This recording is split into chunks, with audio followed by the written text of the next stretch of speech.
Thanks for tuning back in, everyone. It's Thursday. We'll do a little short video tonight. A couple things going on. Got a new logo design. We'll pop it up here on the screen. Hope y'all enjoy it. Should you have some stickers and merchandise, hopefully. Another thing that should be exciting for y'all is the next video that you see, we will be in the woods. Right? Oh yeah! Got that big ride coming up this weekend.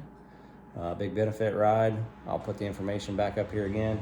If you guys are in the area or can make it, definitely come. It's an awesome time, awesome people. So without further ado, like I said, we'll keep it short tonight. I'm just going to do a little walk around on some of the pre-trip things that I do to get ready for a ride. I mean, it's nothing major, but if you guys have these Defenders and a few things you might want to look at maintenance-wise, I'm just going to do a little walk around. Hope you guys like the logo. Drop it in the comments, yay or nay. Hopefully yay, because I think it's what I'm going to stick with. Hopefully you'll get some information out of this, just a few little things, little walk around here on the maintenance tips. But anyways, next video, we'll be in the woods. All right, let's do this. Thanks. Like, subscribe, keep following. This thing, I cannot ever get this thing to stop recording. I got a couple new camera mounts. This one's got a remote that's supposed to stop and start it, but evidently you got to hit it twice. So one click it stopped that time. Go figure. Who knows? So before we get started here, old yeller feller has, let's see here. Wrong button. Go figure. 2,500 miles on her. So I usually service this thing every 1,000 miles. So we're about halfway through. So she's due for a good once over. So I'm gonna check it out. Another thing here, got a new little camera mount, flips down, should give us a good view out the front. Hopefully it's not too bouncy, because it does bounce around a little bit, but I did bolt it. We'll see how that does. Check that out on the ride. All right, we'll run around here to the front. Turn this key back off. So in the front, definitely like to, check the axles.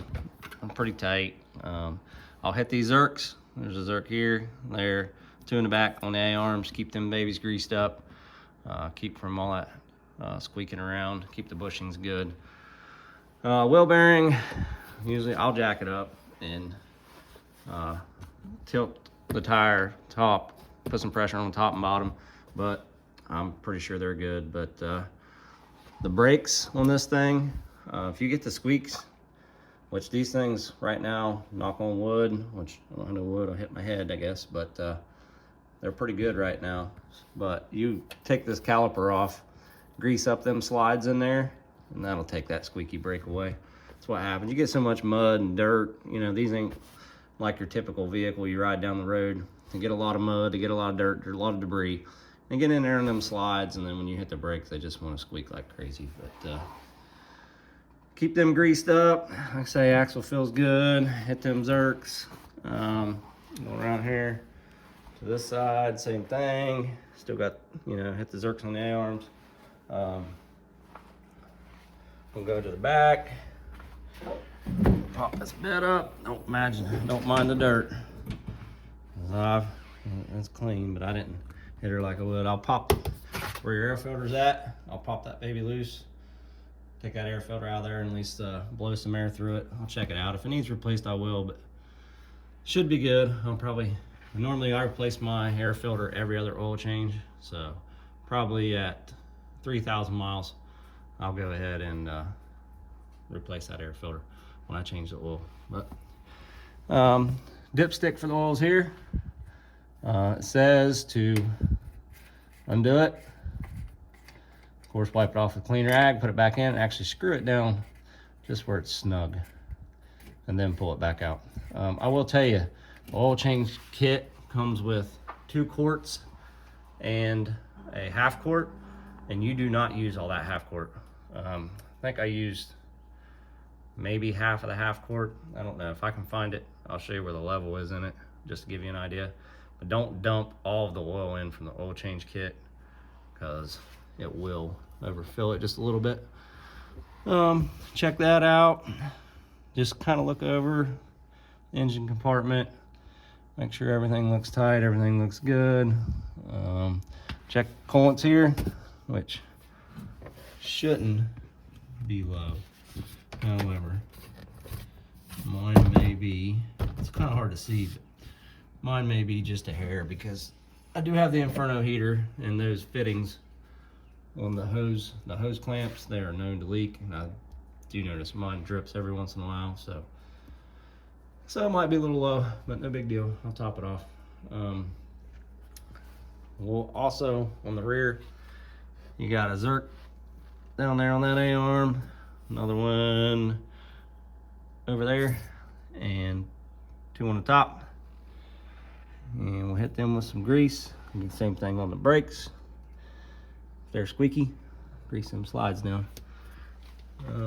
Other than that, another thing I guess I will show you. It's hard to see from back here, but I'll probably give them axles a tug too, which they feel good. It all feels pretty tight. There is, hard to see, but where you check the transmission fluid, rear diff fluid, trans fluids all in one on these machines. In the front, right there, you can see right there, you pull that plug out of the front diff, and as long as you'll see a little bit of it seeping out, or if you can just see the level in there, you should be able to, every once in a while, I got a pump, it's easier to pump it in there, and I'll just give it a couple pumps where I see it running out of that hole, and of course, I mean, give it a look over to make sure the fluid's good, but it should be good. But I'll check that. I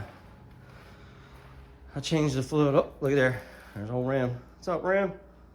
I usually change my diffs about at least once a year, depending on how many miles I ride. But anyways, the plug for the rear is,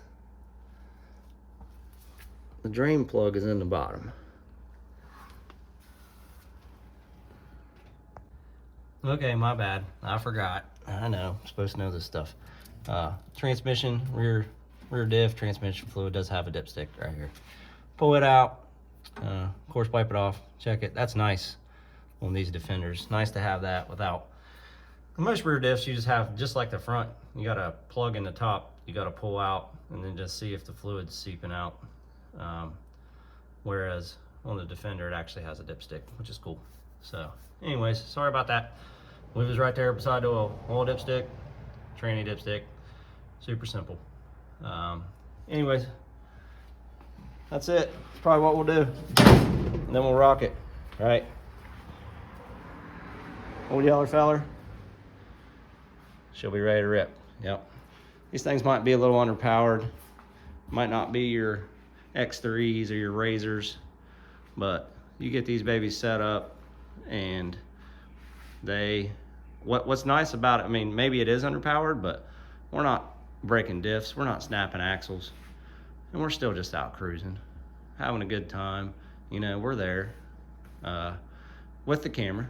We can video the people, you know, hitting the stuff that maybe we're not capable of hitting. But anyways, like I said, I'm gonna keep her short. Next video, have some trail footage. Like, subscribe, appreciate y'all.